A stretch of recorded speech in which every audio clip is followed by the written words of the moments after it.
Masarap mag-pancake ngayon, guys. Ayan, nilagyan ko pa ng itlog at saka yung fresh milk. Kasing fresh ko. So, ito na nga, guys. July pa yung expiration nitong aking pancake. Pero try nating lutuin. Wala namang masamang mag-try, guys. Diba? Nilagyan ko pa ng cheese. Ayan, kasi favorite ko talaga yung cheese. Diba? Ako na talaga si James Reid. Anong connect? Shibuli na nga. Syunga-syunga pa. Ay, naku talaga. Ayan, halupin.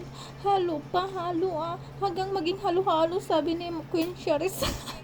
At saka, syempre, hindi mawawala yung mani. Syempre, kailangan natin ng mani.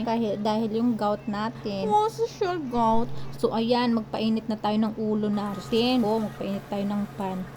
Pan. Ayan, so i-pour natin yung baliktarin. At ayan, tsadan! At saka magtimpla tayo ng kape. Masarap kasi may kape kasi medyo maulan ng panahon. Tapos mag-isa ka lang, wala kang kasama. Ay, mapapasamprabiba ka na lang talaga, guys. May pa-presentation pa ang peg. Haluin mo din, haluin pa. Lagay na yung, anong tawag dito? Maple syrup. Charis! So, gayahin natin yung pag-plating ng mga chef. Kami din, nag-plates din naman kami nung college kami, plates, as in drawings, sa mga architect. Nagets nyo yun, guys. So, ito na nga, guys, nung patapos na akong kumain, meron palang nagpalalamove sa akin, guys. So, ayan, inaabangan ko ang bakla. Kasi, pagkain na naman. Favorite ni Nadine G.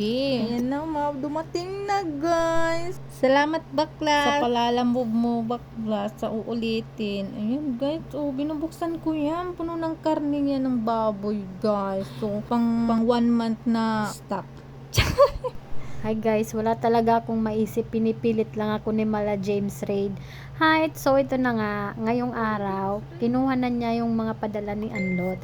Yung mga padala na yan ay mga pagkain, mga pampataba. Sisiguraduhin namin na maubos namin to within 1 week lang, okay? Hindi pala 1 week. So, yun lang guys. Wala na talaga akong maisip sabihin. Nakakahiya na. Baka walang may manood dito. Okay? Sige, yun lang. Tapos na. Bye!